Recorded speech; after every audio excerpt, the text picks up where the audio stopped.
Digital is a transformation sweeping through every industry. When we looked at 4 industries, we found that roughly $20 trillion was at stake. If you extrapolate it out to all of the other industries, it could be well worth over $100 trillion.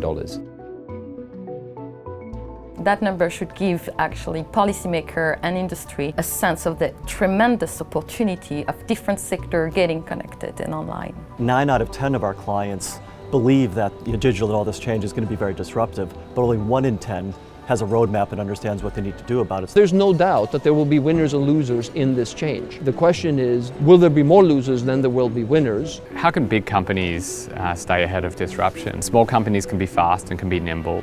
Big companies, they can deploy a lot of capital. Not all is lost for incumbents. They still do have many capabilities at play, and now is the time for them to use those and enhance the way in which they were currently offering products. We need to keep taking the productivity curve forward, and the way to do that is innovation. The automated haul trucks, they are safer and more productive. My biggest worry as Chief Innovation Officer in my company is the ability of a huge company like ourselves to understand all the challenge that we are facing with all these new technologies. It's the innovator's dilemma. How are companies going to cannibalize themselves and innovate to make sure they're relevant going forward? It's actually pretty difficult because what you're trying to do is to fundamentally change what you believe in.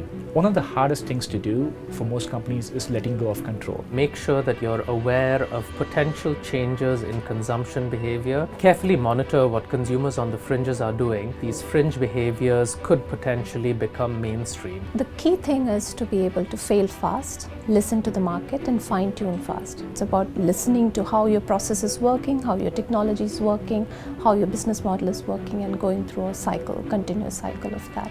To be successful, companies need to think about ecosystems and the way they interact and partner with other companies. Interconnectivity also means connection between different business models. The power industry is also a retail business, but it's also a communication business.